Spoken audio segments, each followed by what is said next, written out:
let's get started.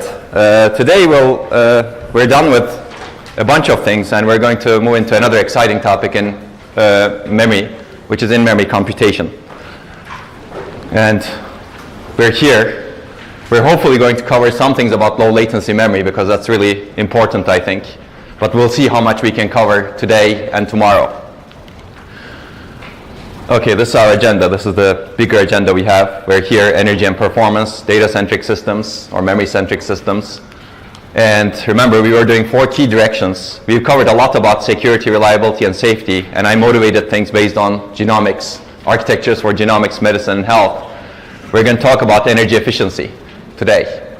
It's also about performance. It's not just about energy efficiency, but the way I like thinking about memory, in-memory computation today is especially interesting because of the energy constraints that we have today. But you'll see our motivation. But let me go back to this person over here. Everybody remembers him? Abraham Maslow. Now you can read his book and papers. That's good. I motivated talking about security and reliability, saying that humans have to have security and have their physiological needs satisfied first. But in this day and age, everything is really about energy, right? If you don't have energy, you may not even have security. And this may actually be true in the political spectrum as well, but this is true for humans as well, I think. But anyway, I don't want to push the analogy further. But energy is clearly important. It could actually be the building pillar of everything else. And it's really a physiological need as well, if you think about it. If you don't have that physiological need satisfied, maybe you don't really care about reliability and security. Anyway, let's think about it. Basically, the other way of looking at this is, do you want something like this in the world? I don't know. Or do you want your children to have something like this? Or do you want your children to have something like this? This is about sustainability also, right, of the future. And something worse maybe, right? This is maybe, I don't know, 1940s Pittsburgh. 50s. Probably you don't want that. Okay, so this is actually a sub-agenda of in-memory computation that we're going to cover. Remember, we covered major trends affecting main memory. I'm not going to talk about that. And I think I've given you examples of why we need intelligent memory controllers for many different reasons. And one of the reasons was bottom-up. We're having a lot of push from the circuits and devices. The scaling problems that we're having require intelligent memory controllers to fix the issues we have at DRAM, for example. For example, to fix the roll hammer problem, you need a slightly intelligent memory controller. To enable hybrid memory systems, you need an intelligent memory controller. To enable even bigger ideas like non-volatile memory, or if you want to embrace unreliability, like we talked about yesterday, if you want to exploit different types of memories with different reliability requirements or reliability guarantees, you need to partition your data, you need to communicate information to your controller, and the controller needs to make intelligent decisions. And that controller needs to be intelligent now. And if you want to provide quality of service, that controller also needs to be intelligent. So there are many reasons for the controller to be intelligent. And we talked a lot about the reliability and security issues that require, in my opinion, the controller to be intelligent. So that's a big bottom-up push. And if you want to have a paradigm shift in any type of system, in my opinion, you really need a push from the bottom up, and you need a push from the top down, and you're squeezed in the middle, that you have to really shift the paradigm to do something very, very different. I think that's happened with multi-core, for example. Multi-core systems came about that way because there was a huge push from the bottom up, complexity, power, and there was a huge pull from, well, maybe pull from the bottom up, but push from top down, depending on how you look at it. But there was also a lot of top-down change in the application space. Applications were becoming increasingly parallel, and that enabled part of the multi-core changes. In that case, it was more from the bottom-up side, in my opinion. But here, I think we're also having a bottom-up and top-down push and pull in the memory side. That's why I think in-memory computation, an idea that's relatively old, can become enabled today. And we're going to talk about that. So that later, I'm going to motivate this top-down part because we talked a lot about the bottom-up part. This is essentially the reliability and security issues. Let's talk about the top-down part, and then we're going to talk about processing in memory and look at 2 directions on how to do it. And maybe we'll have a historical aside as to why it didn't happen in the past. Okay, basically the observation of opportunity, the high-level observation is if you have high latency and high energy, that's caused by data movement in most of the systems that we design today. What is data movement? Basically, it goes through long energy-hungry interconnects. You have energy-hungry electrical interfaces, and also you do movement of large amounts of data through those interconnects, through those interfaces. And the opportunity, the huge opportunity, is we can minimize the data movement by performing computation directly where the data resides, or while the data is moving. And this is a bit slow. This is called processing in memory, or you could call it in-memory computation, in-memory processing. Some people call it near data processing. I think of these all as the same. It's basically processing near the data or inside the memory where the data resides. And this could take many forms. It could be inside the caches, inside the controllers, inside the SSDs, inside the network, wherever you think the data is at that point in time. But you operate on where the data is as opposed to having to bring the data to a computation unit. We're going to focus a lot on main memory side because I think this is the harder thing to enable. Whereas if you look at the other parts of the system, you can enable it because the interfaces are not that bad, but the memory side is a little bit harder. But a lot of the ideas that we're going to discuss could be applicable to caches, especially on-chip caches, and SSDs, and other places as well. So I think a bit broadly when you're listening to this lecture. So let me motivate it from the top down. There are three key systems/application trends that I think make in-memory computation very, very appealing today. First of all, data access is a huge bottleneck today. I'm going to give you a lot more data on this. Applications are increasingly data hungry. And energy consumption is a key limiter, and I think we have harped on it. I'm going to give you more data on this. And data movement energy dominates computation energy in the systems that we design today. This is especially true for off-chip to on-chip movement. Now, there is a clear need for more memory performance. Applications are increasingly data hungry, and these were some of the applications that we discussed. And in the first day, I gave you a very, very interesting forward-looking example application, which is genome sequence analysis, right? And there's a lot more in that space. And you can populate this with many, many other applications over here. And these are some actually really good papers that talk about the bottlenecks in these applications. I'm going to focus on this Google paper a little bit more. Clearly, we need more memory performance, but we need to be energy efficient at the same time. And if you're thinking about the future, we have to be sustainable. Otherwise, we cannot sustain any of this up here, right? Okay, so let's get to the problem. The problem is really data access is the major bottleneck. But the real problem is our current design principles, the way we design the systems, cause great energy waste when we're dealing with this data access.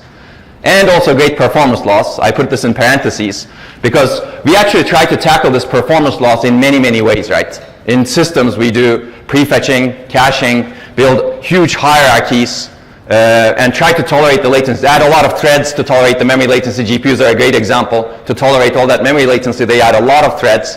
And that adds a lot of complexity. So we actually try to tackle the performance loss aspect of data access a lot by adding a lot of complexity and cost into the system. And that in turn adds a lot more energy waste because we add a lot more complexity into the system. So we're trying to solve the data access problem, performance problem, by adding even more energy waste into the system. But the real problem, I believe, is the processing of data is performed far away from the data. We have to bring the data into the processor to process it. And as a result, that causes energy waste, and then we need to tolerate the performance loss of that data movement by causing even more energy waste. So if we fix the problem at the source, maybe we have a much better place to start with. Let's go back a little bit in history. Does anybody know who this is? It's John von Neumann, right? You can guess from the paper over here. This is the original. This is the original paper where he and his friends basically proposed the von Neumann architecture, or outlined the von Neumann architecture. As you can see, it's 72 years old. And they described three key components: computation, communication, storage, and memory. And this is my XFIG abstraction of it. Basically, if you look at the systems today, you need to have all of these three components in some integration. But if you look at today's computing systems, we are overwhelmingly processing-centric. We optimize this computing unit a lot. We bring all the data into the computing unit and process it there at great system cost. Everything else, if you think about it, a little bit dumb. They're the slaves, and this is really the master, and it's very heavily optimized. Data storage units, which really house our data, are dumb, and they're largely unoptimized, except for some that are in the processor die. Caches are extremely heavily optimized, actually, because they're close to the processor, but these things are not as much.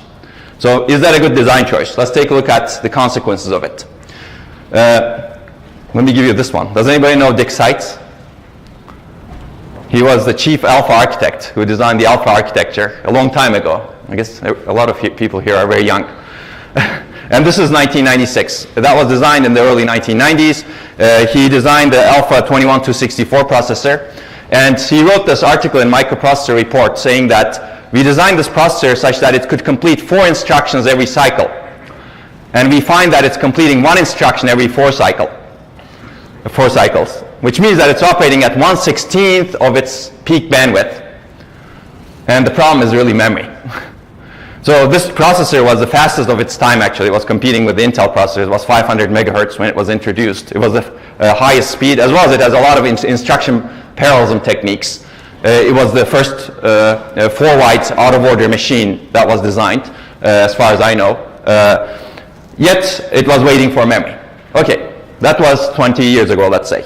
Fast forward, this is from my PhD thesis. I developed an idea called Runhead Execution in my PhD, basically such that you can tolerate long memory latencies with relatively efficient hardware. You don't need very large instruction windows and out-of-order engines.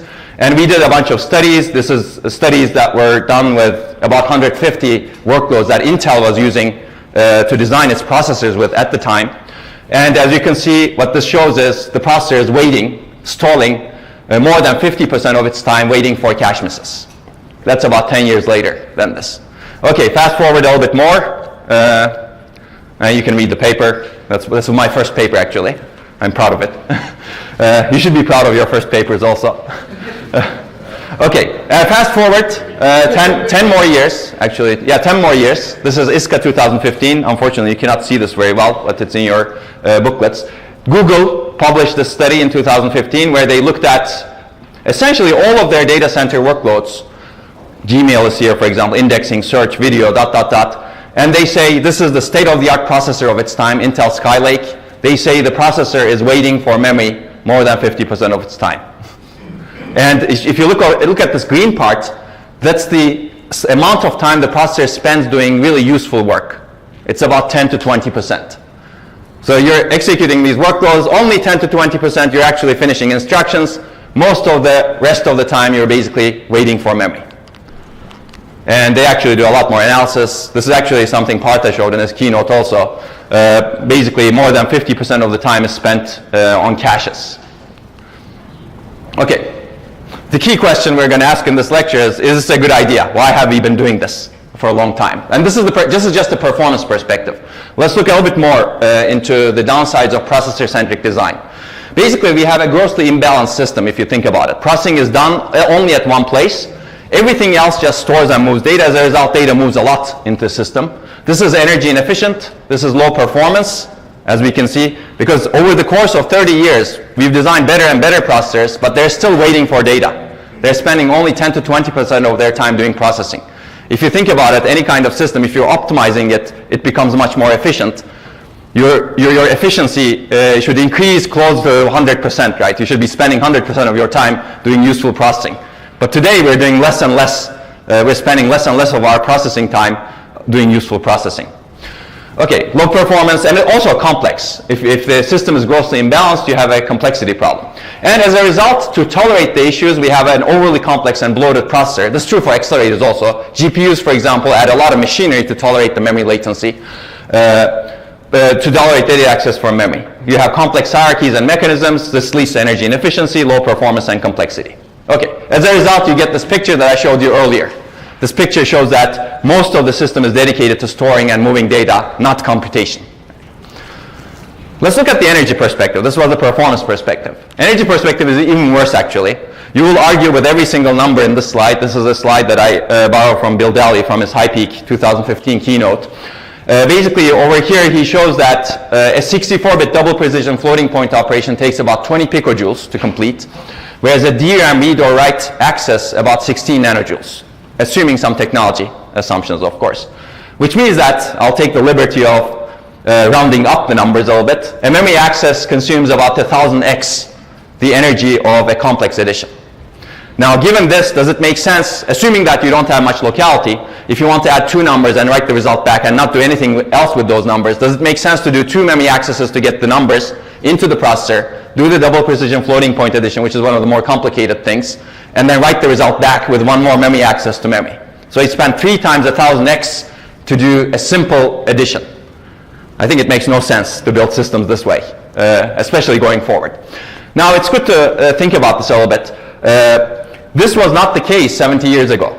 If you go back when von Neumann wrote that paper, it's very hard to get numbers, of course, but computation was actually much, much more expensive at that time. It was about 2 orders of magnitude more expensive than communication, which is memory access in this case. So the system was designed for that kind of system at that time, the processing system. But today we're about 5 orders of magnitude on the other side, right? We are 3 orders of magnitude worse in terms of memory access. So maybe we should not think about bringing the data all the time into the processor, right? Okay, let me give you a little bit more optimized numbers. You could argue with the 1000x over there, but if you look at systems that are really designed for energy efficiency, like this sort of systems are the best designs, in my opinion, for energy efficiency actually today. Because really people optimize to optimize the energy efficiency and also performance. And there are a bunch of results, you can ignore the first one, but a bunch of works report that a memory access costs 2 orders of magnitude energy in terms of an add operation, compared to an add operation. So 2 orders of magnitude, 3 orders of magnitude, you could maybe argue with the numbers, but it's a large number. Memory access is much more costly in terms of energy compared to doing even complex operations. Well, why did this happen? Well, I think very quickly, Moore's law enabled us to scale really well, right? All of the computation, transistors that we use for computation, we could optimize them well. We had a lot of innovation both in technology and architecture. As a result, computation became much less of a problem in terms of both energy and performance. Whereas memory, as we discussed earlier, it's dominated a lot by interconnect, and interconnect did not really scale well. And certainly the off-chip interconnect, off-chip connections, pins, they did not scale well with Moore's law. As a result, we're in this position right now. We moved from computation being 2 orders of magnitude worse to memory being 3 orders of magnitude worse. Okay, but we're still designing systems the same way. So we're going to challenge that. This is a recent paper. I'm going to talk about this later on. So we wanted to get real data out of systems also. So what we did was we spent some time with Google, analyzed a bunch of their workloads. These are SoC workloads, system on a chip workloads, and I'm going to talk about this later. But we saw that more than 60% of the mobile system energy is spent on data movement on these really interesting workloads, like Chrome browser. Most of the time you're doing browsing on your cell phone, for example, video encoding and decoding, TensorFlow inference engine, mobile inference engine. If you average the energy spent, if you analyze the energy spent, you find out that more than 60% of the energy is spent on the data movement in these workloads in a state-of-the-art device. So maybe it doesn't make sense to do this. Basically, we do not want to move data, I think. I think people agree with this. We're moving data, as I said earlier, we're moving data at the global level through the data centers, which doesn't make sense. We should cut that. We're moving data at the local level, within the data center, and we're moving data, just to begin with, within a little node also. And that's causing a lot of energy waste in the systems. Whereas if we change our mindset, maybe we can actually design much more sustainable and energy efficient systems.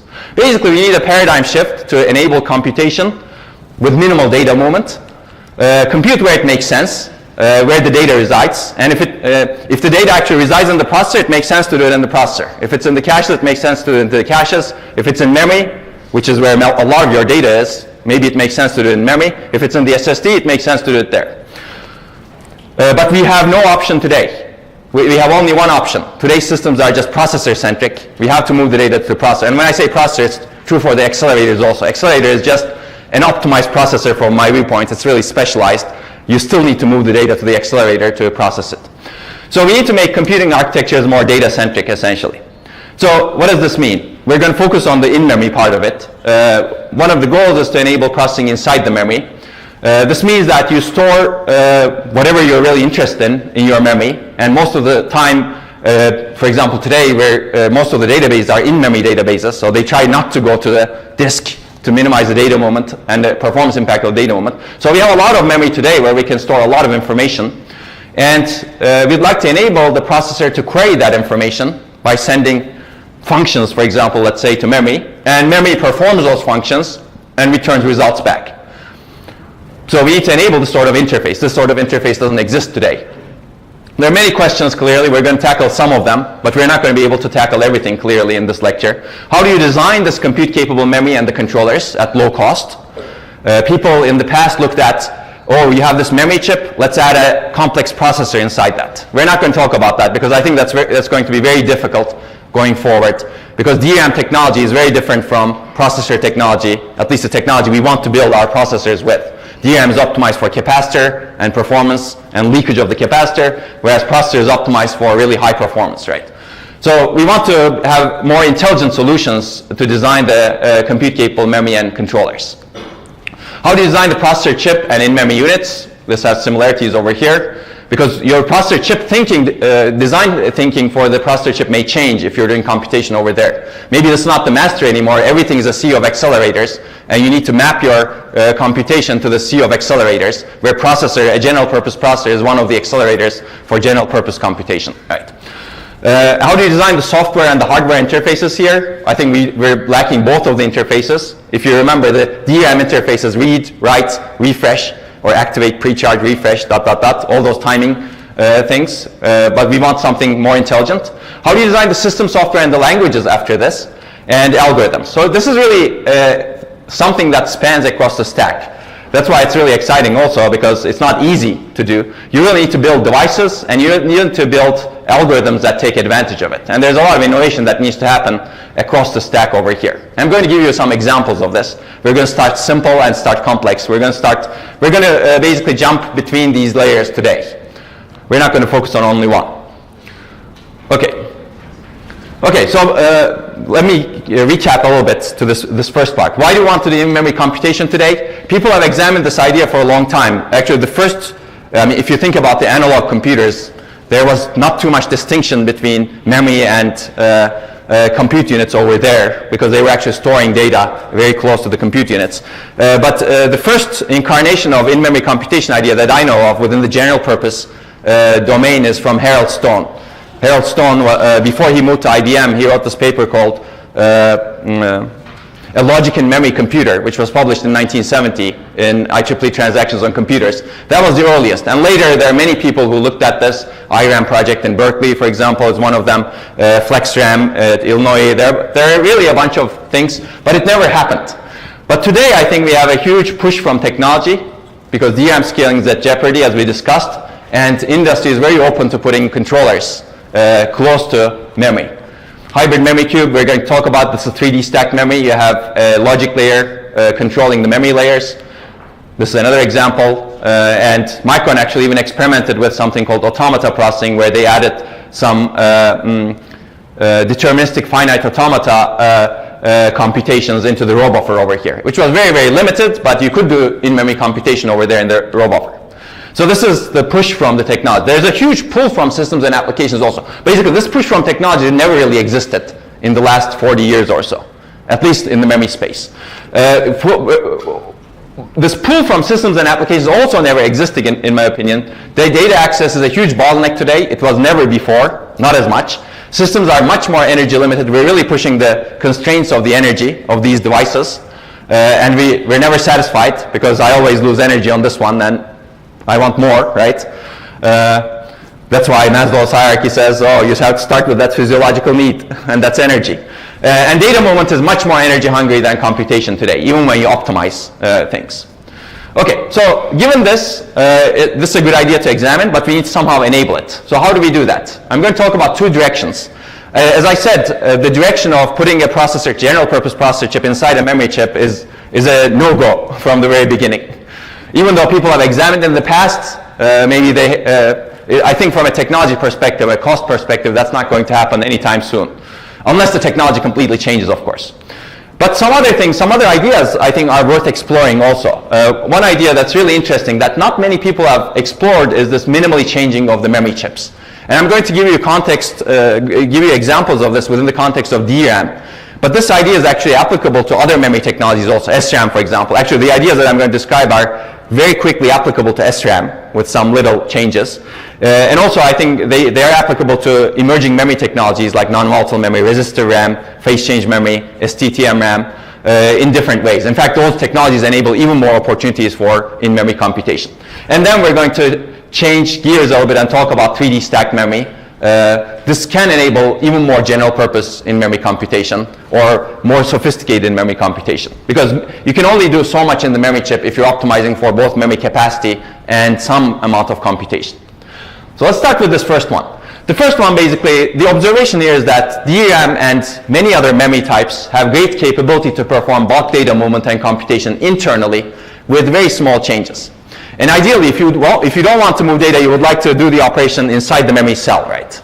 And we're going to try to do that as much as possible. Basically, you can exploit internal connectivity to move the data, and you can exploit analog computation capability that is present in these devices that operate based on charge sharing principles.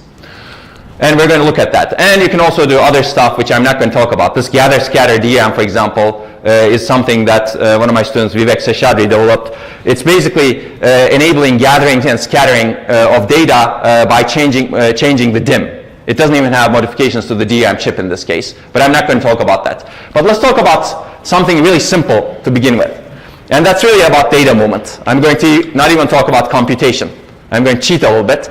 It's really data copy and initialization. Let's think about how we're doing this in the systems today. If you think about data copy, you're copying some data to some destination. This could be, let's say, initialization. You're initializing a huge page, 1 gigabyte of page. Or you're copying a 1 gigabyte of page to another page. These are actually the same thing, in my opinion. In this case, you're copying from one place. In this case, you're copying the same value to a destination. And it turns out this is high overhead. People have written papers like this because there's not enough support for this sort of operations. Operating systems are not very good, and people try to optimize this a lot. Let's take a look at where this is used. Basically, if you fork a process, you actually need to copy data. You need to initialize things for many, many reasons. Checkpointing. So there are many applications of data copy and initialization that I'm not going to go into. And this paper that I mentioned earlier also, ISCA 2015 paper, Part actually showed this also in his keynote. Basically, what Google showed here was that just these two system calls occupy about 5% of their cycles in their entire data center across many, many workloads. 5% is a big number if you average across many, many workloads and many, many machines. And these are just two system calls. This is not the entire data copy and initialization. This is the data copy and initialization because of these two system calls. They called this is part of the data center tax, and they said there needs to be solutions, and I agree that there needs to be solutions to this. So how are we doing data copy today in today's systems, if you think about it? If you think about a processor-centric system, which is all of today's systems, if you want to copy this page to this page, let's say 4 kilobytes, you bring the source page byte by byte all the way into the L1, you bring the destination page byte by byte all the way into the L1, do the copy, and write back the destination page byte by byte all the way back. So this causes essentially three page movements in memory. This is high latency, you're moving a lot of data. High bandwidth utilization on something that's really important, limited bandwidth, you're moving a lot of data. Cache pollution, you could eliminate that by doing this copy through the memory controller, through the direct memory access interfaces today. So you could get rid of the cache pollution part, but you cannot get rid of these other parts. And you cause a lot of unwanted data movement. What if you're initializing a huge amount of, let's say you're initializing your entire memory. That's what some database systems do when they boot up, for example, or they change some views. And what happens in that case is your system is tied up just writing zeros into your memory. The question is, does this make sense? Not only your memory, but your system is tied up writing zeros into your L1 and then copying that back into the memory. So if you're doing a 4 kilobyte page copy via the direct memory access engine, I'm not even including the cost of this here. In some technology today, it takes about 1,000 nanoseconds and 3.6 microjoules. Now, wouldn't it be nice if we had the option to tell memory, please do this internally and don't bother anything else in the system. Copy this page to this page. Now, this would be low latency because we're going to exploit the internal connectivity in memory. And also, we're not going to move data through these huge interconnects. This will be low bandwidth utilization. In fact, you won't utilize any bandwidth over here. No cache pollution, but you could have eliminated that today, and no unwanted data movement. And if you do this inside the memory with what I'm going to describe next, you could take this 1,046 nanoseconds to only 90 nanoseconds. And in fact, if you optimize it, this goes down to 70 nanoseconds. And this 3.6 microjoules to just 0.04 microjoules. And that's the idea. So how do we do it, basically? So if you look at memory, now you know that there's an array or subarray inside the memory. We'd like to enable copying just within this subarray without moving the data out. How do we do that? Let's assume that this is 4 kilobytes a page. You need to adjust for the page boundaries, of course. If you want to copy this row or this page to the destination page that happens to be in the same subarray, you first activate the source row, which brings the data into the sense amplifiers, the row buffer. Now you have the data strong in the sense amplifiers. Now if you do a consecutive activate to the destination row, this implicitly deactivates the source row, but brings the data from the row buffer into the destination row by doing the next activate. So by doing 2 consecutive activates, activate source row and activate destination row, you use the row buffer as a temporary storage that moves data between the 2 rows. You capture the source row in the row buffer, and by doing the second activate, you move the source row into the destination. That's the idea. This is the idea of row clone, and it's negligible hardware cost, basically. It's very, very, very little, just a few gates to be added to the DRAM chip to ensure that these are in the same subarray or not, basically. Okay, so let's, I'm going to go through this. So this is just within the subarray. So how does this work? Basically, if you actually connect the source row to, if you activate the source row, what happens is sense amplifier amplifies the difference and basically restores the charge. Now you have VDD over here. Now if you do the next activate, what happens is you disconnect the source row from the sense amplifier. Sense amplifier still has the data over here, VDD. You connect the destination to the sense amplifier, and basically the sense amplifier drives the charge into the destination. Why does this happen? Because sense amplifier is very strong. The size of it is more than 100 times the size of a cell. Whenever it captures data, it pushes data into whatever is activated. That's the idea. Basically, pictorially, this is what's happening. Okay, this is very quickly. So this is inter-subarray. If the source and destination are in the same subarray, this is what happens, and you get a more than 10x reduction in latency in this case, and more than 70x reduction in energy, memory energy. Okay, but you want to be more general, if you will. If the data is in different banks in the DRAM chip, there is a shared internal bus in the DRAM chip. If the source row is here and the destination row is here, or if the source row is here and the destination row is here, what you can do is the memory controller can orchestrate the data movement like this. Because that internal bus already exists, the memory controller just needs to issue commands to ensure that this is in read mode and this is in write mode, and you burst data from one bank to another. So this works even across banks, and this works, and you can see the benefits over here. This works even across subarrays also, but I'm not going to talk about that because we have some other solutions to that problem. I'm going to skip this slide because we already discussed a lot of it. So overall, if you add all of this into your DRAM chip, the area cost is very little, 0.01% area cost. But what about the benefits? And this let me talk about the initialization also. Initialization, you can fix one row at all zeros, or you can write all zeros to one row, and then copy that row to the rows that you're trying to initialize. Now your initialization becomes very fast also. This is zero initialization, right? If you want to initialize with some other data value, you need to write that value and then copy it. Okay, basically if you do bulk initialization with zero initialization, what you can do is you can reduce the initialization latency by 6x and DRAM energy by about 40x. And this is the summary basically. This is, depending on where your data resides, your copy latency reduces differently. Ignore this inter-subarray because there's another solution that we may talk about. If you're interested, you can look at the Lisa paper, low-cost interlinked subarrays from HPCA 2016. But if the source and destination are closest to each other, if they're mapped into the same subarray, you reduce the latency of page copy by about 11x. And this is just 4 kilobyte page copy actually. If you go into much bigger page copy, like 1 gigabyte, you first of all should not do that as much as possible. But if you have to do it, the reduction in latency becomes even greater.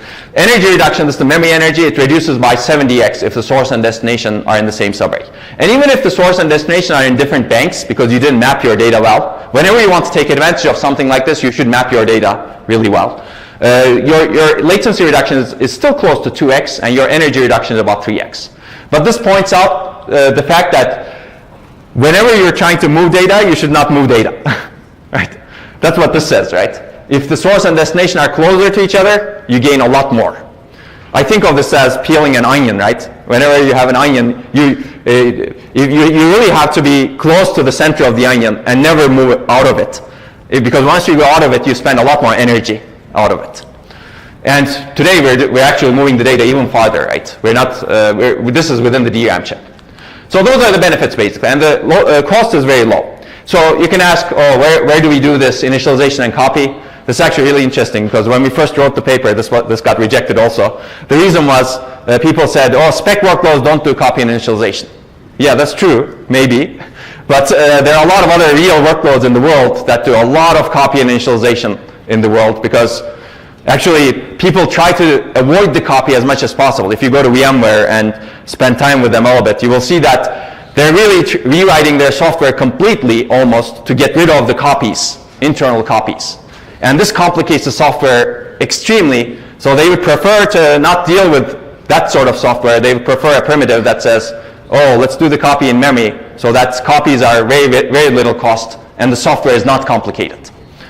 So this is a chicken and the egg problem, right? Software may not be doing a lot of copies and initialization, especially the really optimized software, because copies and initialization are expensive.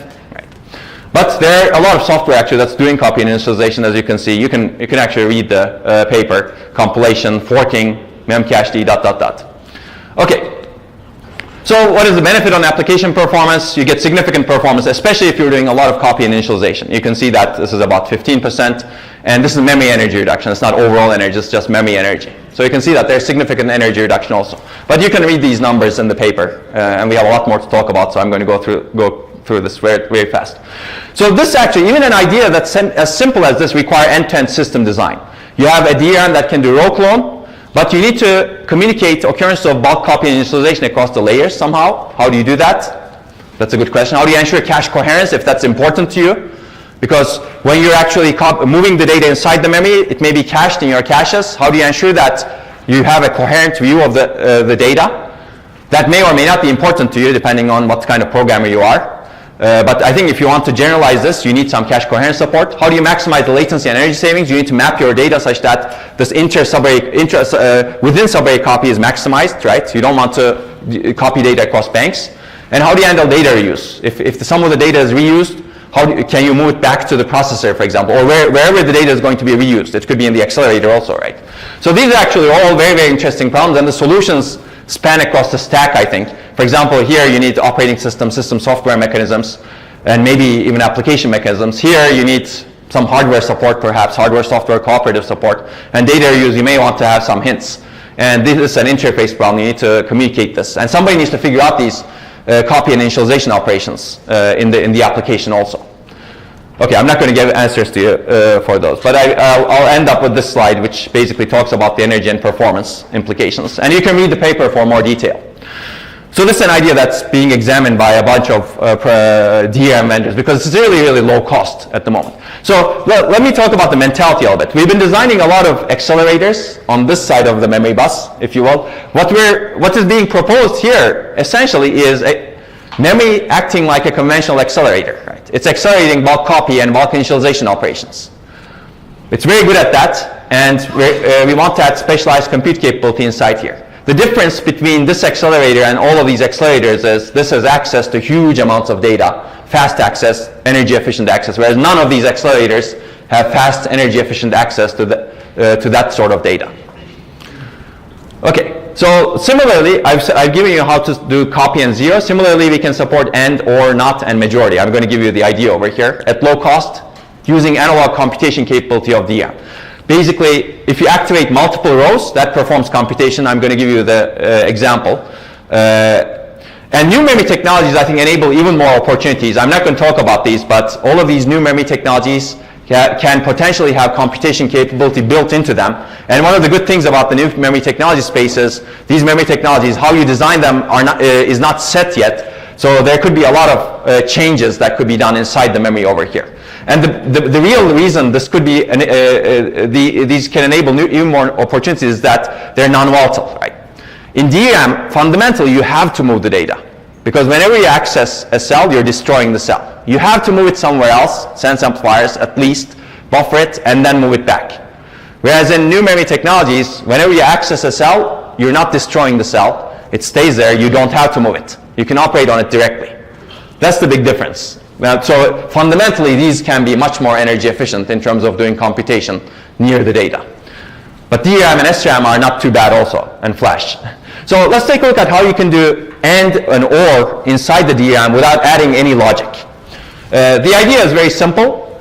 let's assume that these are the 3 cells that are connected to your bit line, and these are actually rows, right? But I'm going to show only 1 cell in each row.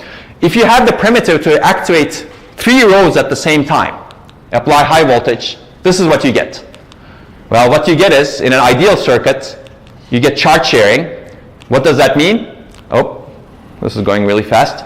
What does that mean? If at least 2 of these are charged, you get the charge state at the end. If at least 2 of these are discharged, you get the discharge state at the end. What is that? It's bitwise majority. Right? Basically, you can implement this bitwise majority function with the triple row activation primitive. It's assuming an ideal circuit. You need to design this carefully, of course. Now, this bitwise majority is very interesting on its own. So, for example, if you're doing a lot of bitwise majority across a large amount of data, you have it. It's in your DRAM right now with very little cost. But it's even more interesting if you actually do some Boolean algebra. You take out C over here. Now, if C is set to 1, you get the OR of A and B. If C is set to 0, you get the AND of A and B. Now we have AND and OR in DRAM with very low cost. It's nice. We have AND, OR, and copy, and initialization, of course. But we're missing something, which is NOT, right? If you have NOT, now we have a functionally complete system. You can do anything inside DRAM with both bitwise operations. And so we need to add NOT. Okay, before we add NOT, I guess let's take a look at how you can take advantage of this bulk AND of AB. So this is row-wise bulk bitwise operation. You're taking the bitwise AND of 2 rows and storing the result in C. Basically, this is one way of doing it, but this could be our instruction in the ISA, for example, and it could be translated into something like this, assuming that you have 3 rows that are designated for triple activation, because it makes no sense to design a chip that can do triple activation everywhere in the chip. That's very costly. You do need to designate some rows. You can row clone the source row into one of the designated rows, row clone the other row into the other designated row, and then row clone the control row, R0, you reserve it to 0 into the third designated row. This means that you're going to do an AND, not an OR. And you activate, you do the triple activation. The result is now in all of these rows at the same time because of charge sharing. All of them share the charge because you destroy the data. And you need to row clone the result back into the destination where you want the result to be. So this instruction gets translated into these other primitives. Combined, this is much, much faster than doing that bulk bitwise operation inside the processor and much more energy efficient. I'll give you some results in a little bit. But I want to add NOT also over here because NOT is important and NOT is a bit harder to get. You need to add some circuit into the DRAM. If you can do it without adding a circuit, that'd be very great. I'd love to hear about that. But if you think about the complement, so if you want to take the complement of a cell, whenever you access that cell, in the sense amplifier, the bit line bar or the complement already exists. But it's connected to essentially nowhere. It's basically over here. We just want to connect it back to the array. And that's the idea over here. The idea is the negated value, the complemented value already exists in the sense amplifier. You feed it back into a special row. And you need to add this special row. It's called the dual contact cell. You can take a look at it in the paper. It works, but it adds a bit more cost. So this increases your area. I don't think you can get the NOT without this area increase. And I'm not going to go through this, but essentially you can do a NOT, you can activate a row, bring the data into the sense amplifiers, and then move it into the special row, and move it back from that special row to some other row, the destination row, to do the NOT operation. So let's take a look at the performance benefits of everything that we've discussed so far. This is NOT. This is Intel Skylake. You can do 8 giga NOTs per second with some assumptions. This is some reasonable cost CPU, not the highest cost CPU perhaps. You can do about maybe 12 giga NOTs per second. Now if you do it with M bits, and if you do 3D stacking, then you can do actually 2 teranots per second in a single DRAM module. So that's the potential benefit that you get. And that's true for AND and OR. And then you can do NAND NOR, you can do XOR XNOR, all bitwise, bulk bitwise. Right? That's the idea. Okay, what about the energy reduction? This is the energy reduction compared to the DDR3 interface. It's about 60x for NOT. It's about 44x for AND and OR, and of course you can combine these operations and you become less energy efficient, but it's still a lot in terms of orders of magnitude, as you can see, right? Because you're not really moving the data all the way into the processor again, right? You're doing it completely inside the subarray, DRAM subarray. Okay, I'm going to skip this because this is a summary over here. So what is this useful for? You can say, oh, if you're a very skeptical reviewer, you can say nobody uses bulk bitwise operations, right? But think again. Basically, both bitwise operations are actually used a lot. Maybe they're not in the common benchmark suites that many people have developed, but they're all around the world. Bitmap indices in databases, for example. People actually do a lot in databases. Bitweaving is a database that's designed just for both bitwise operations. Why? Because they wanted to take advantage of GPUs, because GPUs are very good at SIMD parallelization. But I'm going to give you a better mechanism. Bitfunnel, for example, is a web search engine that's developed by Microsoft that's also designed to run on GPUs. They do a lot about bitwise operations. I mean, DNA sequence mapping is a very good example, which we've discussed. Encryption algorithms, these are some things that we didn't examine, but set operations, that's also in the paper. Let's take a look at this bitmap indices first. So a lot of databases are actually designed with this sort of bitmap indices because this can actually enable good range queries and joins. This is an alternative design. For example, you can represent information this way. You can categorize people based on their ages. You can have other categories based on other characteristics. And if you're searching for people who are in this age range, who are going to this school, who are making this much money, who are from here, and who live, I don't know, whatever, it essentially boils down to a lot of bulk bitwise operations in the database. And people design this because this is really fast. Because you're doing just bitwise operations. Even in the processor, it's really fast compared to going through a tree and figuring out all of this information again. So this is a way of speeding up database. And this is a very good fit for what I just described. And if you look at it, this is some query. I'm not going to go through the details, but essentially the query latency reduces by about 6x compared to a conventional system if you do this using the bulk bitwise operations in DRAM. And you can see that as the data set size grows, latency actually reduces even more. So existing systems become more inefficient with larger data sets, whereas if you keep doing it in memory, you become more efficient. Maybe I didn't say this directly, but a DRAM actually, you're doing these bulk bitwise operations in a subarray, right? If you think about it, a DRAM has many, many subarrays. A bank has about 128 subarrays. If you have 16 banks, you have 16 times 128 subarrays. That's a lot. You can do 16 times 128 times, let's say, 8 kilobit wide bulk operations. That's within a DRAM chip. And if you actually have 3D stacking, that actually tends to have a lot more banks, a lot more subarrays, and that multiplies. So as long as you can add more subarrays and sustain the power consumption, then you can actually parallelize these operations within a single DRAM chip. And of course, if you can partition your data across different DRAM chips, you can parallelize it across the entire memory. Okay, let's look at something else. This is actually really interesting. This database was designed in 2003 or so. I'm not sure. Anyway, this is the Bitweaving database. This is from University of Wisconsin, Jignesh Patel's group. They were forward-looking, and they wanted to design this database to do column scan operations. And they actually did a lot of bitwise operations to accelerate on GPU. So we ported this database to Mbit, which is our design. And you can see that the speed up that you get is very high. It's about 11x, maybe 12x, as your data set size grows over here. And you can read the paper for the details. This is basically how many rows you have in database and how big are your columns in the database, ... But as you can see, this is significant speed up if your database is actually designed to operate on bitwise operations. And there's more data and there's more applications. If you're interested, you can take a look at this paper. But basically, I think this is a huge challenge and opportunity going forward into the future. We want computing architectures with minimal data movement. And I'll leave this question while you're asking your question. Yes? So this looks really good, but how does it really work with speculative execution on knowledge problems? Yeah, those things, you don't, why do you want to do speculative execution if you're doing this? So this is actually a really good question. I understand your question. It works, you integrate it.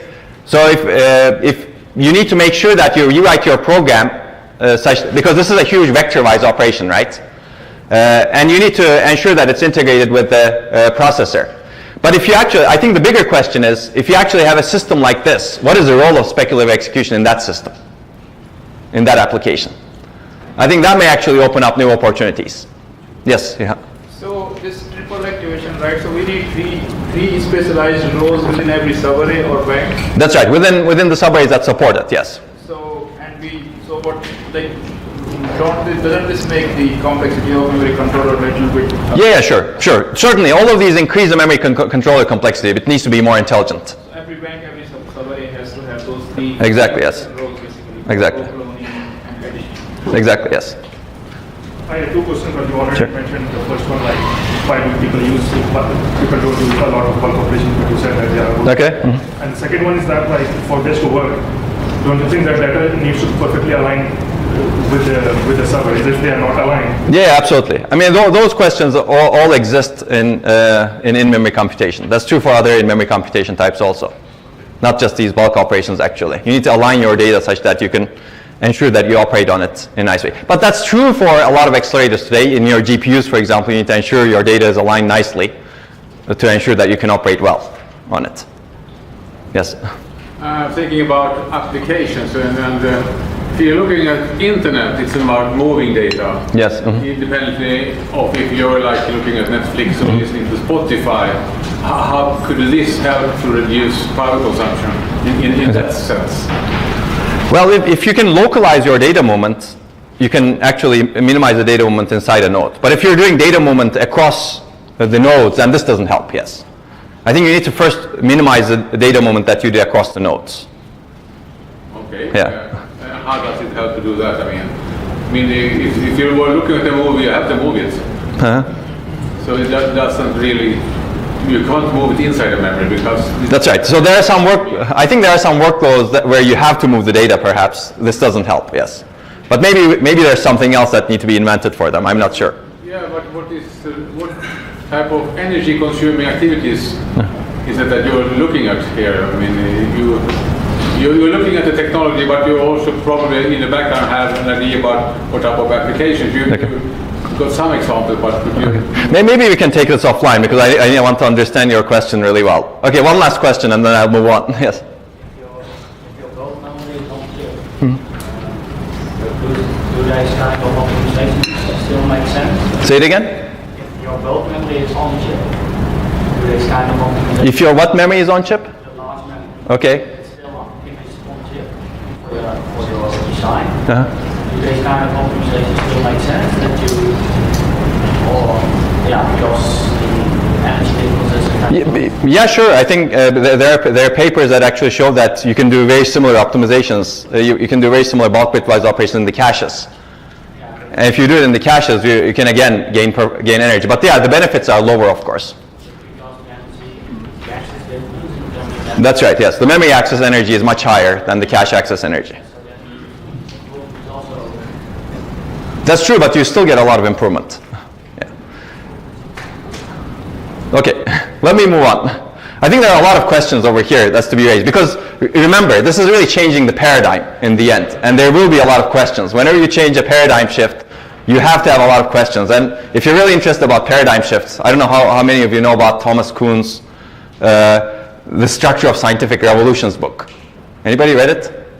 If you read it, I would definitely recommend that. This book was written about the philosophy of science, and he was a philosophy of science person, professor. He basically analyzes how the scientific revolutions happen, and he says whenever the existing theory doesn't explain what's happening or doesn't match with the reality, there has to be some sort of revolution, and that revolution causes a lot of churn, if you will, and there are lots of questions that need to be answered, and that evolution doesn't happen unless you actually are really strained on many ends and the theory doesn't explain what's happening. I think we're at that point. I mean, I'm taking a stretch over here. That's why I'm motivated. Oh, the applications are pushing us, the technology is pushing us, and we're still trying to explain everything with the processor-centric theory. But if we have memory-centric theory, we have many, many unanswered questions because we never looked at that paradigm as much before in a realistic way. That's why it's very normal to have all of these questions. And I think it's a good idea to keep asking these questions. And I think a good solution is how do you enable a new paradigm like this, given that we're so used to this other old paradigm where we're very comfortable with, right? We have a lot of data mapping. All of our mechanisms are really designed for that previous paradigm. And as a result, naturally, we have all of these questions that says, oh, but you need to map your data. That's true. All of those are true, actually. All of those are problems. But maybe there's a solution to it by looking at it from a different perspective, right? I think this is actually the most important comment I have in this lecture, because that's, in my opinion, we need to change the paradigm once in a while in computing, and we're at that point where we really need to change the paradigm. Okay, let me actually give you other examples. And this minimally changing memory chips is changing it a little bit more than this 3D stacked memory. Maybe that's why this may be a little bit more revolutionary, if you will. But let's look at the 3D stacked logic and memory. I think this is easier, frankly. Basically, we have these 3D stacked memory and logic technologies. Essentially what happens is you have a logic layer underneath memory layers, and the memory layer is connected to the logic layer through very high bandwidth interconnects. True silicon vias are the current incarnation, but there are other true 3D technologies that are under development that can also revolutionize things. I think true silicon vias are not the greatest technology, but they can enable us to get to some point, maybe enable part of processing in memory. But other technologies, for example, I'll give you an example. One of the technologies at Stanford, it's the NEXT project, where they actually connect the memory and logic and other layers with very short interconnects, like vias. So you don't need to have these huge true silicon vias. So, but this is also, of course, more forward-looking. Maybe it'll be enabled, maybe it's not, but I think that's a good direction to examine for sure.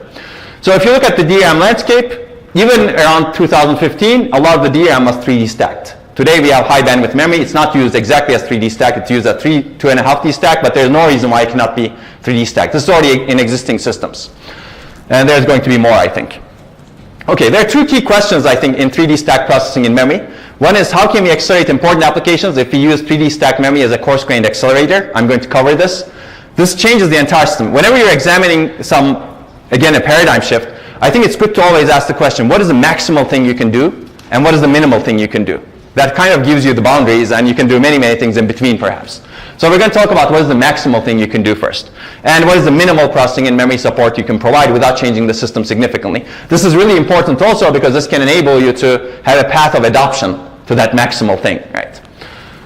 Let's look at the maximal thing because it's really interesting, I think. So when we first started looking at this, we said, let's take a really important workload that's used by many, many things for many, many reasons, and try to map it to this 3D stacked memory. And we started with graph processing because graph processing is important.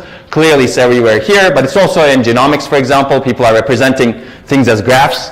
It's not represented here. It's also in machine learning. A lot of machine learning frameworks are based on graph processing. And clearly we have many users. Facebook likes correcting me, saying that they have 2.2 billion users now as opposed to 1.4. I don't know why people do that to themselves, but anyway. I'm not sure if they're losing users or gaining users given what's happening. But it doesn't matter. We have all these really interesting applications. Yet if you actually throw processors at the problem, you gain very little speed up. This is, you're increasing your core count by 4x, you're gaining 40% performance in graph processing. And this is an example application. So what's the problem? Why did we pick graph processing? Graph processing is really interesting because a lot of the graph operations have frequent random memory accesses. You don't have a lot of locality. There's some locality. Caches exploit that, but there are a lot of random memory access and there's little amount of computation. Now this is the thing that exercises that energy bottleneck as we've discussed, right? You go to memory many times, you do little computation, and you don't use that data again. Okay, so this is what we designed, basically. This is going much faster than I expected to go to. This is actually a lot of information will be here. I'm going to gloss over a lot of it. I'm going to give you the high-level system design because we're really changing everything in the system over here. This is a 3D stacked logic and memory chip. Inside, if you look at it, it consists of these vaults. And these vaults are essentially logic layer coupled with the stack on top of it. So each vault has a memory controller, some interface to communicate with the other vaults, and we add an in-order, very simple in-order core to it. You cannot add very sophisticated high-power logic here because you're limited by thermals. Because the heat needs to escape, but you have stack of memory on top of it, so you're really limited by your cooling and thermals over here. So this needs to be very simple. So if you look at vault, we connect the vaults with some network. This already happens actually in the logic layer, but there's of course very interesting things you can do in the network design. And essentially, if you want to scale up, you have these hybrid memory cube chips that are connected via some other interconnect. I think we use the Dragonfly interconnect over here, but you can of course use other kinds of topologies. So if you look at the host processor perspective, you map your graph, partition your graph on top of these hybrid memory cube chips and within these vaults also. Basically, every graph node is in some memory layer in the system. Now, how do you actually do operations? you don't move the graph nodes, you move the computation operation to the vault that contains the node. So if you want to add a value to a particular graph node, you send a message saying, oh, this graph node exists in this vault, so I'm going to send a message to that node, and that node is supposed to do the addition themselves. So you basically keep moving functions around without moving the data around. This may not be the best design choice, that's why this is not the upper limit. I think there's actually maybe a sweet spot between moving data versus functions, but I'm not going to talk about that. This system doesn't do that. Essentially, communications happen via remote function calls. There's no cache coherence. This is a message passing, purely message passing based system. It's programmed very similar to the way large-scale distributed systems are programmed. So the programming model is actually relatively easy to adopt over here. And you need to have support, of course, for these remote function calls in hardware. And you can actually see that. I'm not going to skip this, but basically this computation translates into a put. Essentially, you send this function to the location that houses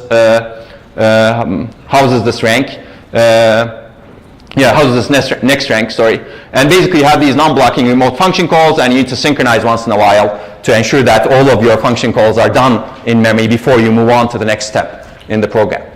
And I'm going to skip through this because you can read the paper for more details. And we add some prefetching mechanisms because these in-order cores, there's a lot of memory bandwidth over here that's enabled to the cores in the vaults. Because if you think about this, a lot of cores over here, they control the memory.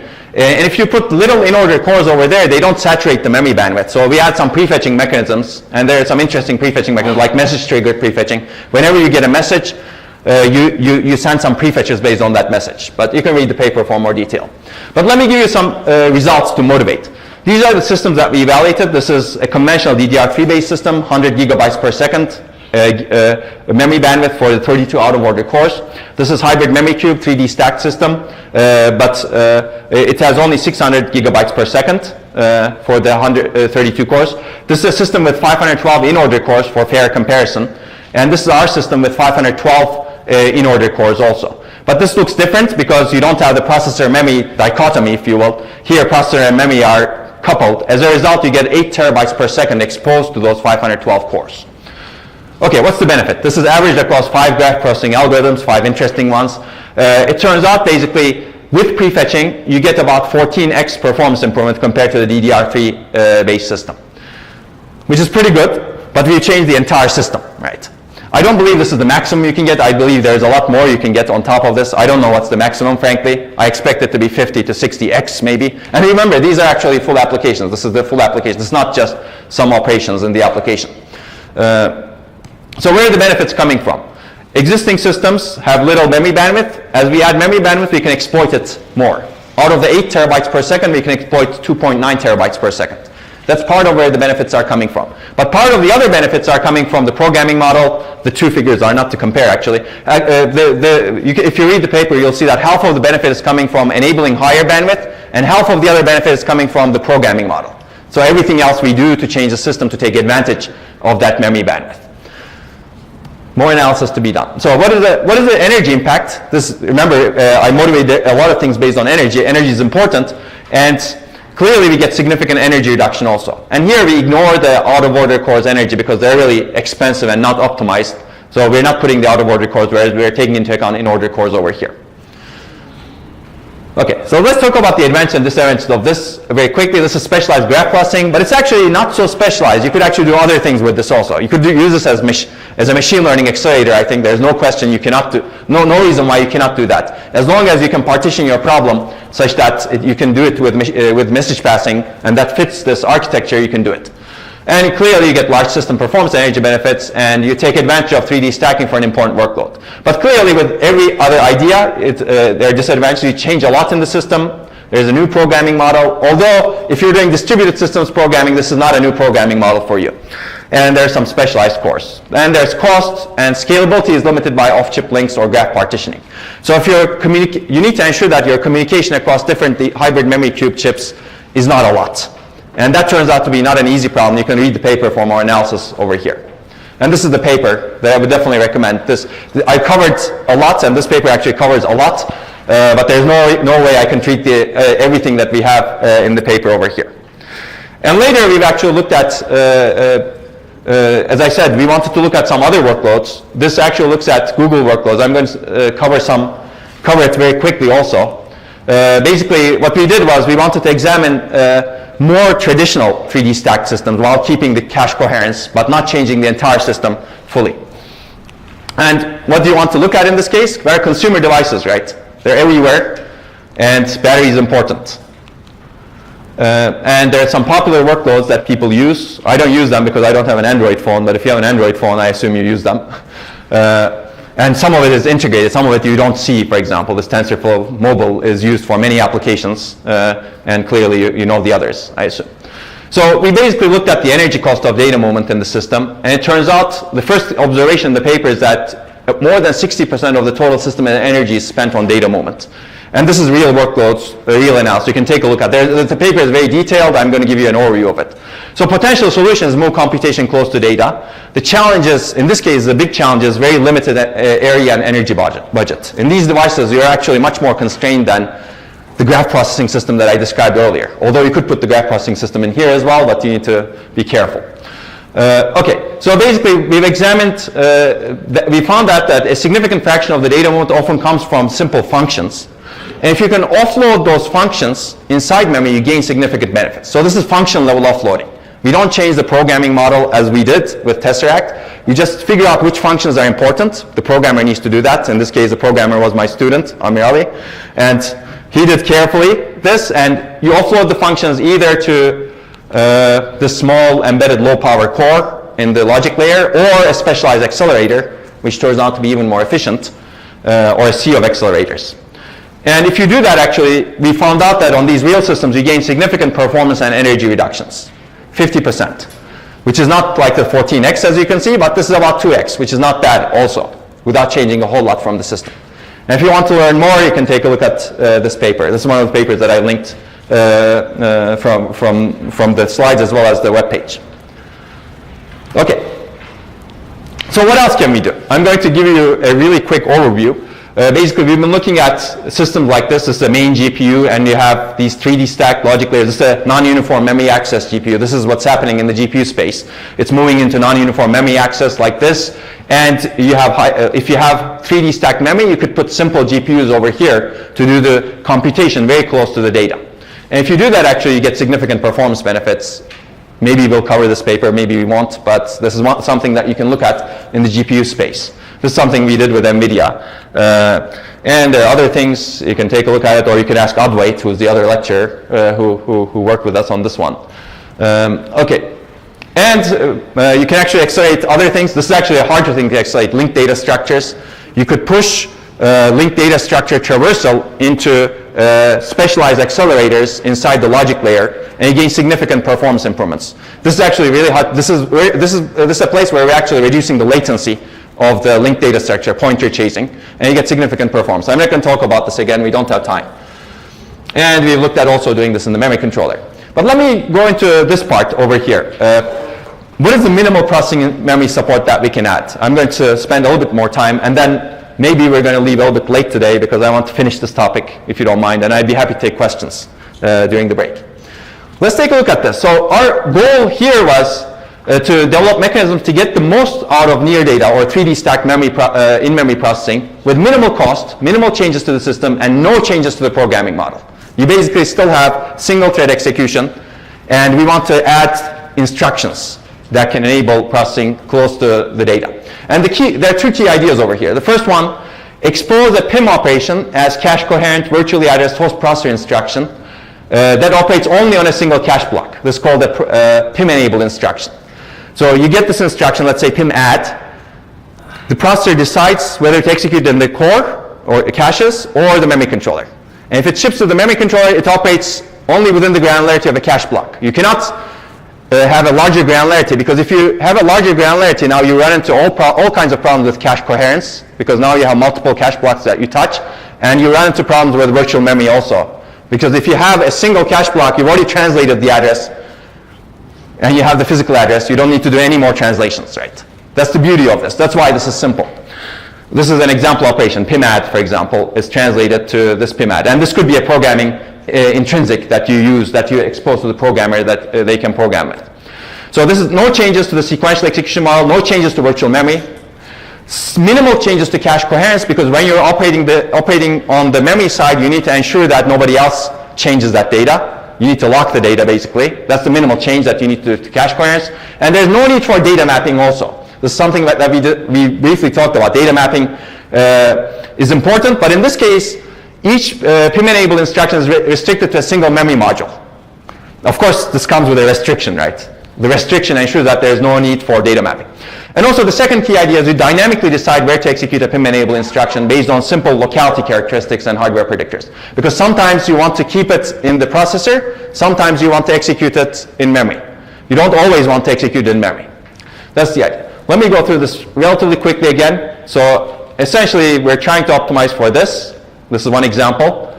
If you're updating this next rank inside the main memory, you get 64 bytes in, and you need to put back 64 bytes out. Whereas if you actually push it inside memory with this instruction, you just send the value, and the value is only 8 bytes. So off the bat, you saved 16x in terms of your bandwidth, in terms of the bandwidth you have. Okay, always executing in memory, is it a good idea? No, it's not a good idea. So this is what happens if you actually program and always execute some of the operations inside the memory. For some workloads, this is good. That's the benefit you get. For some workloads, you get worse performance. Why? Here, caches are very effective. Here, you reduce the memory consumption. Here, your caching is normally very effective. So you shouldn't really do that. Okay, so this is the instruction. Basically, these are some. So of course, now what are the instructions that you want to add? This is really dependent on your applications right now. And this is, I think, a lot of innovation can come. We assume these are the instructions that are really interesting for the workloads that we have. For example, there's a stream cluster, streaming clustering workload. Euclidean distance, it does a lot of clustering. So Euclidean distance is an instruction that we added. The input is 64 bytes, the output is 4 bytes. Hash table probing is another example, floating point add, dot product, dot, dot, dot. As you can see, min computation across 8-byte integers is the other one. But there's a lot more innovation. This needs to be specialized to your application needs. I believe having an FPGA or programmable logic inside your logic layer can help this a lot, actually. And maybe you can actually translate your instructions to what you can do inside that programmable logic. There's a lot more to do, but I'm going to give you results with this one. As I already said this, I already said all of this, I think. Well, I didn't say it, but you can take a look at it. Basically, key to practicality is a single cache block restriction. Each PIM-enabled instruction accesses at most one last double cache block over here. Okay, you can read that in more detail. So how does this work? You basically decide, you have this computation unit, and you have this management unit, and you decide where to execute it. So you need to add these computation units over here, which can execute the instructions that I outlined. Let's take a look at the benefits of this. So we looked at a bunch of workloads over here, important workloads. You can read the paper for more detail. We looked at 3 input sets. We simulated. Of course, this doesn't exist in existing systems. Basically, the overall is you get about 47% average speed up with large input data sets. And you get 25% energy reduction as single node with large input data sets. So your input data set needs to be large for you to be able to gain a lot of benefit from it. And these are the workloads. Let me give you an example of the large data sets. So this is baseline is executing in the processor. The left bar over here is PIM only. And the right bar is if you're doing it intelligently. Whenever, if you think it's better to execute in PIM, you execute in memory. Otherwise, you execute in the processor. So you gain a little bit more benefit in large input data sets, but that's not always true. Sometimes our decision is wrong, right? We should have executed in memory. But overall, this is geometric mean. You get significant performance benefit. That's the 47% over here in large data sets. But if your data set, okay, I'm going to skip this one. If your data set is small, and sometimes you have small data also, you should not do it in memory, right? You should be intelligent. If you actually send it to memory, you lose performance a lot. If you're intelligent about it, you gain a little bit of performance. And you cure all of the performance losses because your predictor says you should not execute in memory because memory will not provide you benefit. Right?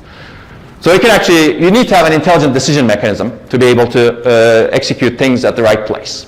Okay, and you can read these and you can hopefully have fun with it. This is the benefit that you get in terms of energy. So clearly where this matters is when your data sets are large, because you're going through a lot of data in that case. Okay, any questions? I'm going to skip through this over here. Okay, there's a lot more over here, which I'm not going to cover. But there's a huge challenge and opportunity that we have for the future, fundamentally energy efficient and data-centric computing architectures. And this also means low latency. If you're data-centric, you're also low latency. Like if you're doing pointer chasing, if you're data-centric, that's much better. So this is a huge challenge. How do we enable it? I think I'm going to skip this. I'm going to go to the conclusion. But how do you enable it is actually a really important question. But we really don't have time to go over how you enable it. Maybe this is a good topic for a conversation that we can have, I don't know, after the class. But I'm going to go have some fun in the last 2 minutes. Is that okay? You ready for more fun? Or are you guys tired and we want coffee? More fun. Okay, wow. That was very clear, at least from some part of the group. Okay, this is going to be fun. I think this is going to be the concluding remarks for the PIM part. I want to move to low latency tomorrow. But I think, as I said, you need to change the mindset over here. If you're with the processor-centric mindset, you'll find a lot of issues with a new paradigm. And that's true, actually. That's why you should read that book by Thomas Kuhn, The Structure of Scientific Revolutions. There's always huge resistance against paradigm shifts, and that has always happened over the history of science. It's not going to be easy. And maybe we're going to fail if we actually change the paradigm. That's also a risk that you take, right? Does anybody know who this architect is? This architect, this famous architect says, this is a real architect. Architecture should be based upon principle and not upon precedent. Precedent means what comes before. And this is what the architect looks like. He was a hard-headed person who had actually a lot of ideas. Anybody knows? Say it? Falling Water is his masterpiece. Yes, but the architect has a name. Anybody? Falling Water? That's the key word. This is Frank Lloyd Wright. He's a very famous American architect. And basically, if he were designing things based on precedent, based on what came before, he could have designed something like this, right? This looks nice. It's not bad. Maybe you're willing to live there. It's okay. This is business as usual, right? Nothing special over here. But he designed instead this. This is not business as usual. This is the masterpiece. And this is actually very close to Carnegie Mellon University. It's 1 hour, 15 minutes. It's built on a waterfall. And people have studied this. There are a lot of books that are written on this thing. And it's basically sitting on this waterfall, and it actually imitates these cantilevers over here, imitate the waterfall. And there's a principle behind this thing. And the principle is organic architecture. You can actually read about it. It was a principled design. He didn't say, oh, I'm going to do business as usual. He said, I'm going to do something different and advance the world and the state of the art. This, now that I'm in Zurich in the middle of Europe, this is something that's more common than Falling Water type of designs. And this is a train station. Again, this is business as usual, right? It works, it's nice. Yeah, it gets you from place to place. But this is a bit different, right? Does anybody know what this is? Yeah, this is Zurich. This is Bahnhof-Stahlhofen. Actually, the first time I went there, I was actually amazed by how it looks. This picture doesn't do full justice to it, but it has some principle, actually. This is like the bird's wings. This is from the same architect. Anybody from here? Portugal? Yeah, this is in Lisbon, right? Garde Oriente. And it was designed by the same architect. This is the blueprint of the architect, basically, with some other principle. Anybody from here? Or have seen this thing? It's in New York, right? This is the Oculus. And designed by the same architect. It has a similar principle, right?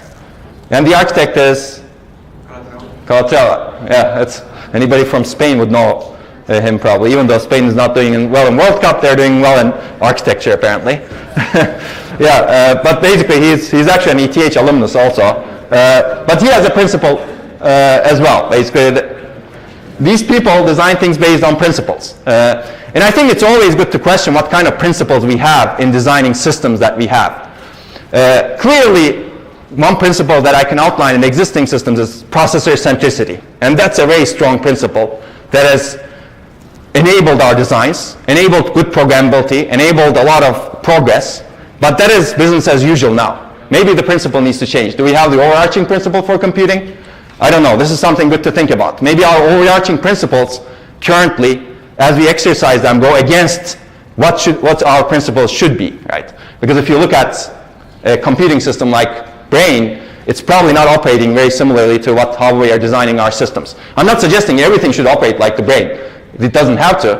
but maybe there's something that we can take from other principles in the system. So basically, I think it's time to design principled system architectures to solve the memory problem. We've been designing systems around the memory problem, and it's not working well. It's actually making systems extremely inefficient and extremely complex. We want to design systems to be balanced, high performance and energy efficient, which means that we need to be data-centric and memory-centric. And that really changes the paradigm. You need to think differently to be able to enable this. And we need to, I believe, enable computation capability inside or close to memory. I believe not or, and close to memory, and wherever it makes sense. Wherever we're moving the data. Maybe we should be processing the data while we're moving the data also. That's not happening as much today. So this can, I believe, lead to orders of magnitude improvements. I've given you examples of this. Right, Tesseract is about 14x. There's a lot more to do, I think. The bulk bitwise operations gets you significant improvements in even in the overall end-to-end latency of existing applications, like 12x or so. But there's more to do. I think this could enable new applications and computing platforms. Like the example I gave, can you actually design a genome sequence analysis system that can do the analysis within a minute? I believe you need to change the paradigm to be able to do that. I don't think you can do it with existing paradigms, existing interfaces. There's no way, in my opinion. I'd be happy to be proven wrong, of course. I think it's, in the end, the problem is important. If you solve the problem in one way, that could be good, but I have very high doubts that you can solve that problem with existing principles. And I think this could also enable us to better understand the nature, because I don't think with the existing system designs, our goal is to understand the nature. And the system design that we have is really synergistic with how the nature operates. But if you have a system design that's more closer to how the nature operates, maybe we can understand the nature even better also. So this actually can enable other. Of course, there are other things that this could enable that maybe no one could envision at the moment. And that's how computing has developed, right? We've always pushed the boundaries of performance and energy, and as a result, we've created systems that many people did not envision before. So I think the future of processing memory is bright regardless of the challenges in underlying technology and overlying problems and requirements. You can enable many new things. Yet you need to think out of the box across the stack, basically. You need to design enabling systems. The solution is not here or here or here or here or here or here. The solution is really across the board over here. And I've given you an example of this. We've moved between algorithms and devices in this talk very quickly, but we actually covered a lot over here. And sometimes we ignored some things, but it was always there. Like how do you map the data is always there. But we need to think differently across the stack. Our existing interfaces will not work.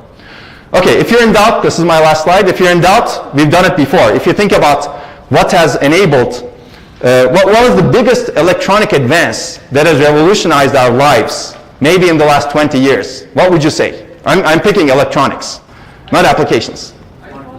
iPhone. What has enabled iPhone? Flash memory. If you don't have flash memory in here, you'd be very, very upset. Battery technology, of course, but battery technology is not fully electronic, right? But flash memory is the electronic thing that has really, really, really, really enabled this. Moore's law is also, but Moore's law is not electronic, it's something else, right?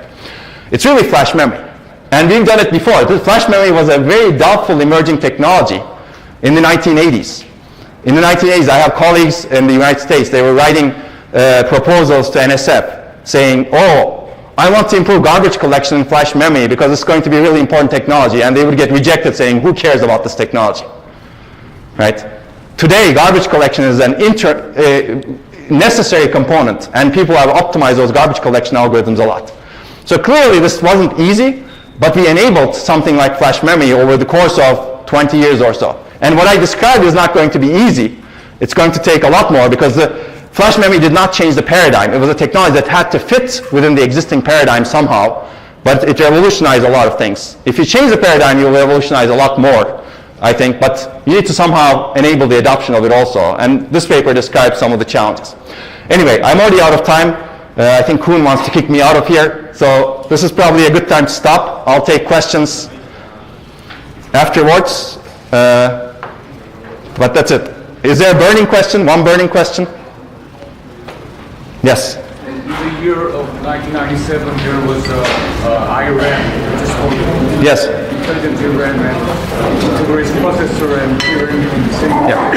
Do you know why? So why did IRAM not work? Because it was actually very expensive. It wanted to put a lot of things inside the DRAM chip, and that was very complex, in my opinion. We need to think simpler today. And also, there's another reason why IRM didn't work, because we were not at the right time, in my opinion.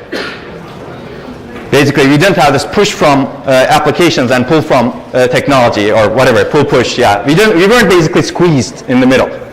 At that time, things were scaling really, really well. Okay, I'll see you tomorrow. If you have questions, you can find me around.